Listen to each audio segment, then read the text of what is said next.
시작.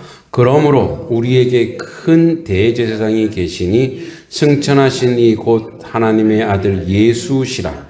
우리가 믿는 도리를 굳게 잡을지어다. 우리에게 있는 대제사장은 우리의 연약함을 동정하지 못하시리가 아니요 모든 일에 우리와 똑같이 시험을 받으신 이로되 죄는 없으시니라. 그러므로 우리는 긍휼하심을 받고 때를 따라 돕는 은혜를 얻기 위하여 은혜의 보좌 앞에 담대히 나아갈 것이니라. 아멘. 네, 우리 히브리서 계속하고 있는데 헨리 나우엔이라고 하는 기독교 저술가가 있습니다. 이 사람이 쓴 책 상처 입은 치유자는 참된 위로와 치유가 어디에서 오는지를 깊이 말해주는 책입니다. 이 책의 중요한 메시지는 이것입니다. 상처 없는 사람은 치유자가 될 수 없다라는 거예요. 그러니까 상처를 아는 사람이 참된 치유자가 된다는 것입니다. 그래서 동병상련이라 그러죠. 이제 같이 아픈 사람이, 동일한 곳에 아픈 사람이 그 사람의 심정을 알고 그 사람을 이해해 준다는 거죠. 사람은 고통을 겪어본 사람 앞에 마음을 엽니다. 아픔을 모르는 사람의 말은 때로 정답이어도 차갑게 들리죠. 그러나 눈물을 아는 사람의 말은 짧아도 깊이 들어옵니다. 오늘 히브리서 말씀은 우리에게 놀라운 복음을 전합니다. 우리에게는 멀리 계신 하나님이 아니라 우리의 연약함을 아시는 대제사장, 곧 예수 그리스도가 계시다는 것입니다. 히브리서는 믿음 때문에 흔들리던 성도들에게 주어진 말씀입니다. 그들은 예수님을 믿었지만 현실, 그러니까 히브리 즉 유대 세계 속에서 예수님을 인정하지 않는 것에 대해서 그들이 신앙을 지킬 수가 없었습니다. 박해가 있었고 조롱이 있었습니다. 믿음 때문에 손해를 보았습니다. 다시 옛 신앙과 옛 방식으로 돌아가고 싶은 유혹이 있었습니다. 그때 히브리서는 기자는 이렇게 말합니다. 예수를 붙들라. 예수님보다 크고 완전한 분은 없다. 예수님은 우리의 참 대제사장이시다. 이겁니다. 오늘날 유대인들이 특히 현재 유대 총리 네탄야후라고 하는 사람이 지금 전쟁 범죄자입니다. 그래서 국제재판소에서 그 사람이 만약 우리나라 들어오자면 바로 체포합니다. 왜냐하면 과거의 구약의 율법에 매여 있으면 그들의 삶은 적대적일 수밖에 없어요. 그래서 신약에 왜 우리가 예수를 붙잡아야 되는가? 왜 우리가 예수 그리스도를 붙잡아야 되는가에 대해서 우리가 지금 우리의 복음의 신앙의 깊이와 구약 시대의 율법으로 사는 삶의 내용은 완전히 차원이 다릅니다. 그러니까 무슨 말이냐면 지금 우리는 이 복음이라고 하는 것은 온 세계를 평화와 샬롬이죠. 평화와 사랑과 은혜로 온 세계를 평화와 사랑과 은혜로 세워가는 것이 바로 복음입니다. 그러니까 율법은 뭐냐? 율법은 이제 죄를 깨닫게 하는 거예요. 죄를 알게 하는 거예요. 그리고 죄를 알게 하고 율법은 이제 자기 방어가 큽니다. 자기 방어. 그러니까 하나님의 백성으로 살지만 이렇게 자기를 십계명도 하나님 백성으로 살려고 하다 보니까 금지해야 될 게 많아요. 금해야 될 게. 하지 마라.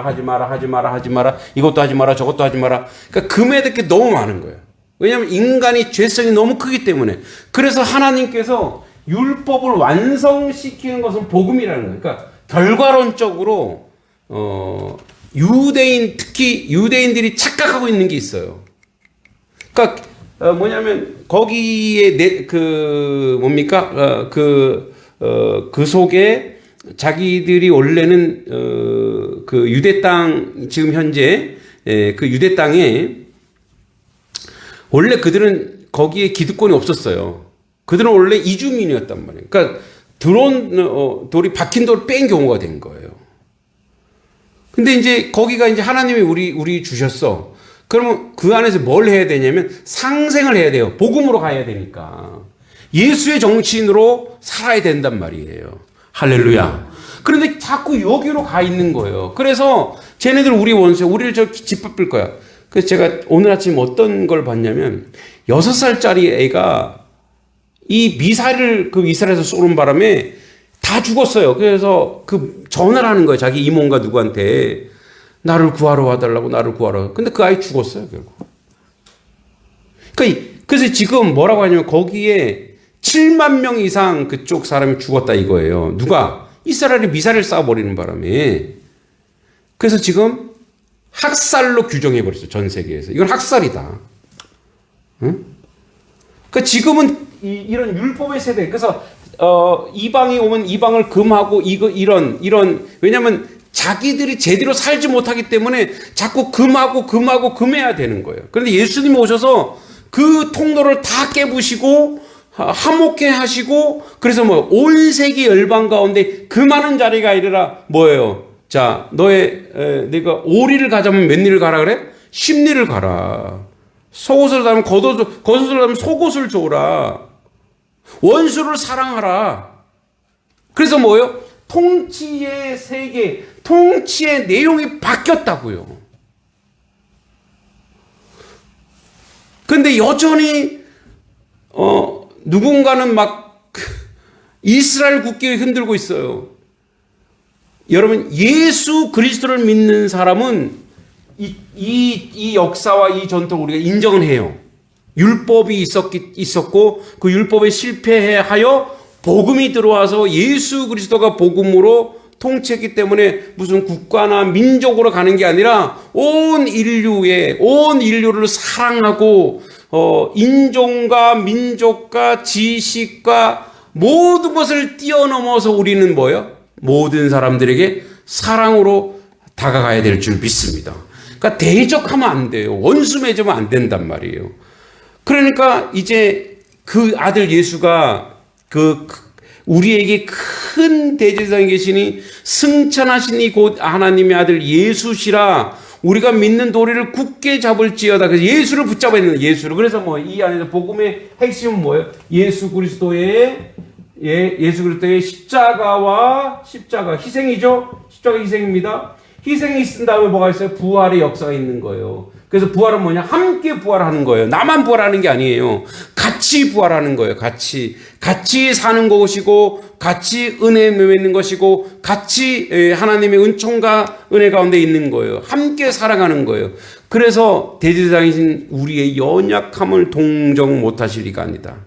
다 하신다는 거예요.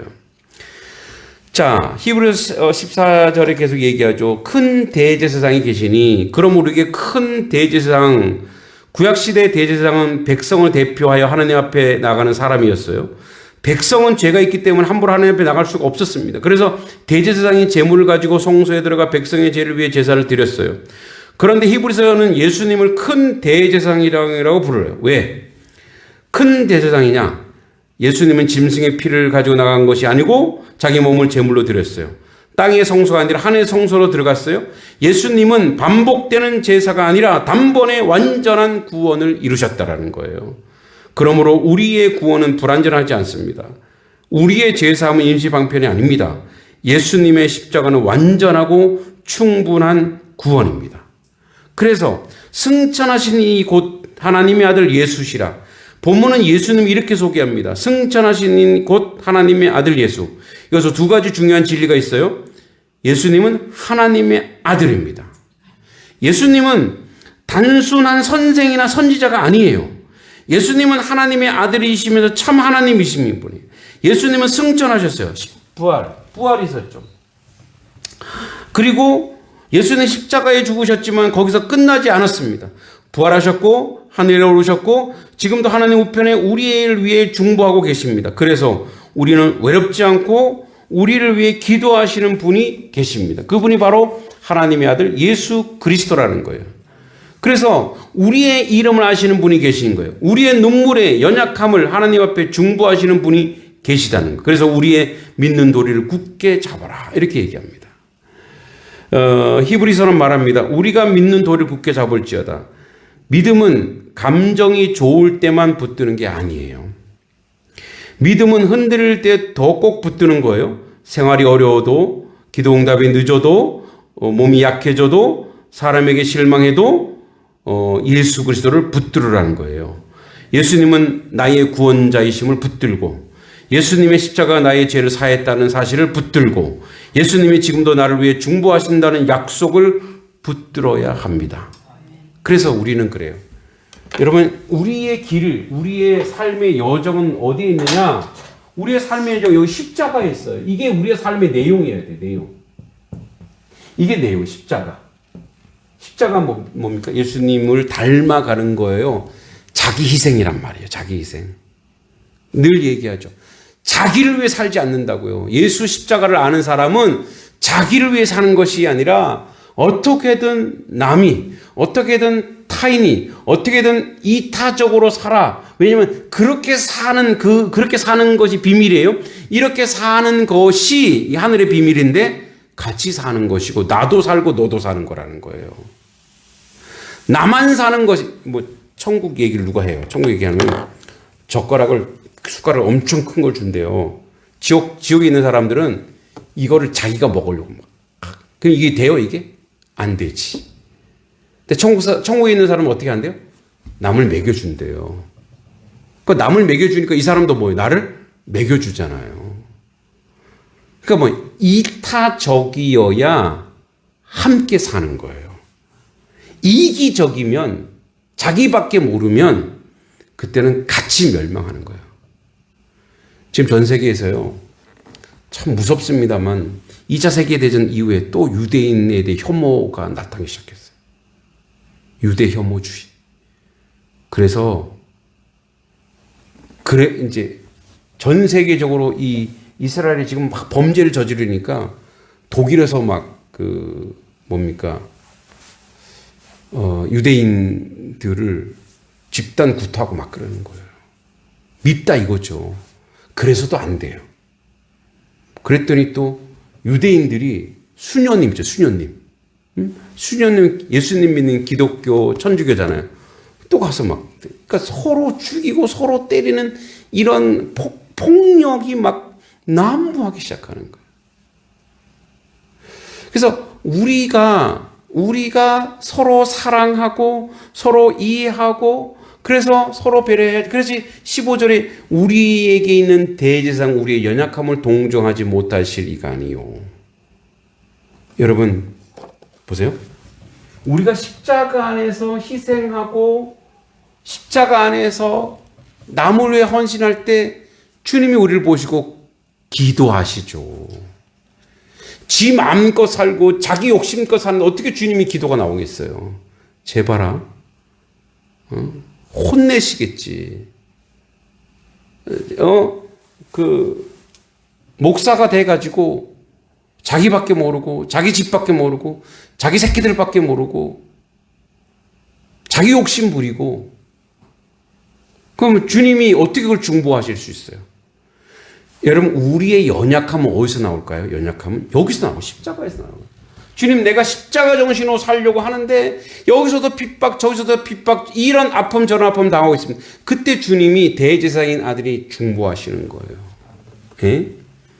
모든 일에 우리가 똑같이 시험 받으신 이로되 죄는 없으시니라.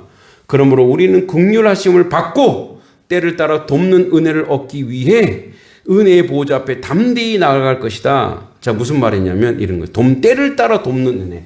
때를 따라 주님께서 중보하심으로 말미암아 그분이 중보하심으로 말미암아 때를 따라 돕는 은혜가 있더라 이거예요. 하나님이 그 순간마다 그 시시때때로 예수님께 중보함으로 말미암아 이 세상에서 우리가 누군가에게 도움을 받고 누군가의 돕는 자가 되고 누군가와 함께하는 자가 되고 그래서 함께 살아가고 함께 은혜로움. 그래서 아까 제가 기도 어제 뉴스인가 오늘 뉴스에 봤는데 부천인가 어디 교회인지 모르겠어요. 50억을 모아놓고 이제 그래도 규모가 큰 교회니까 50억을 모아서 자기 성전 지으려고 그랬어요. 그 얼마나 기도했겠어요. 성전 짓겠다고. 근데 지금 한국 교회가 너무 어렵고 무너져 가고 있다. 성전 짓는 것보다 더 중요한 것이 그 한국 교회를 살리는 것이다. 그래갖고 50개의 어려운 교회를 지원하자고 돕는다고. 그 1억씩 이제 지원하려고. 또 어디 학교 기관에도 지원하려고 하고. 그거 보면 어떻게, 그 교회가 성전 지었어. 그럼, 와, 아름답다. 이렇게 하지만 우리 은혜를 못 받는다고요. 근데 뭐가 돼요? 은혜를 받잖아요. 제가 은혜를 받죠. 여러분, 은혜 안 되세요? 은혜 되죠? 얼마나 은혜 돼요? 근데 사실 우리 짝지면 우리가 먼저 그 일은 했는데, 그죠? 그 우리도 보세요. 우리도 이 건축은 아니지만, 그래도 이렇게 교회를 정비할 때, 이걸 11조를 또, 우리가 드려야 되겠다 할 때. 여러분, 나는 되게 은혜를 받았는데, 여러분들은 은혜가 되세요? 안 되세요? 은혜됩니다. 예, 크게 얘기하세요. 그래, 제가 또 은혜 받아요. 은혜는 은혜를 주는 거예요. 그래서 제가 요 부분을 이제 우리, 못 듣는 우리 지난주 오후 예배니까 이렇게 얘기했더니, 엄마, 그런 일이 있었군요. 그 예배를 참석했어야지. 예배를 안 오니까 은혜를 못 받죠. 내가 막 그랬는데. 그죠? 다 은혜예요. 여러분, 이거 우리 자랑이 아니라 이거를, 사실은, 그거 뭐 건축한 것도 아니고 그냥 뭐 정비한 건데 그걸 막 나누는데 여러분, 얼마나 은혜돼요. 그죠? 그게 뭐냐면 돕는 은혜, 때를 따라 돕는 은혜. 이런 교회를 하나님이, 아시죠? 하나님. 단석교회를 축복하시죠? 이런 교회를 하나님이 어찌 축복하지 아니하실 수 있겠냐 이 말이에요. 제가 느껴도 하나님이 그래서 항상 저는 이제 성령께서 말씀하시면 제 스타일이 바로 하잖아요. 여러분들 바로 얘기하죠. 그리고 바로 하자 그러죠. 제가 좀 급해요. 베드로처럼 바로 해야 돼요. 그러니까 왜냐하면 그 시간 딱 지나가잖아요. 그럼 딴 생각이 들어요. 마귀가 생각을 뺏어간다고요. 아깝지 않냐? 그거 좀 더 모아서, 다른 거 하면 되잖아. 이렇게 막 유혹한다. 그러니까, 선한 생각, 아름다운 생각 딱 들었을 땐 바로 선포하고 바로 내질러야 돼요. 바로 하지 않으면은, 그 다음에, 내가 이제, 또 딴 생각을 먹는다고요. 그죠? 여러분, 그래서, 때를 따라 돕는 은혜예요. 우리가 누군가를 돕기 때문에 하나님도 우리를 도우시는 거예요. 예? 왜냐면 뿌린 대로 하나님 거두시는 거거든. 예? 하나님은 그렇게 역사하셔요. 하나님은 그렇게 그래서 우리가 은혜의 보호자 앞으로 나아가는 게 뭐냐? 그러니까 주님 앞에 이게 여기가 물론 은혜 보좌죠. 그러니까 은혜 받은 자의 행함, 실천, 이게 은혜의 보좌예요. 행동이 있어야지. 실천함이 있어야지. 행함과 실천으로 나아갈 때 하나님이 은혜를 주시고 하나님이 축복하여 주시는 줄 믿습니다. 우리의 삶 속에서도 그런 은혜의 보호자 앞으로 나아가는 그런 믿음으로 승리하기를 소망합니다. 하나님 아버지, 주님께서 우리를 긍휼히 여기시고 우리를 사랑하시고 우리를 주의 은혜와 주의 은총 가운데로 인도해 주시는 줄 믿습니다. 아버지, 선하고 아름다운 역사를 우리 가운데 만드시고 이끌어 주셔서 은혜의 보호자 앞에 나가 때를 따라 돕는 은혜를 받아 누리는 우리의 삶의 모습이 되도록 인도하여 주시고 이끌어 주시옵소서. 예수님의 이름으로 간절히 기도하옵나이다. 아멘. 하늘에 계신 우리 아버지, 아버지 이름을 거룩하게 하시며 아버지의 나라가 오게 하시며 아버지의 뜻이 하늘에서 같이 땅에서도 이루어지게 하소서. 오늘 우리에게 일용할 양식을 주시고 우리가 우리에게 잘못한 사람을 용서해 준 것 같이 우리 죄를 용서하여 주시고 우리를 시험에 빠지지 않게 하시고 악에서 구하소서. 나라와 권능과 영광이 영원히 아버지의 것입니다. 아멘.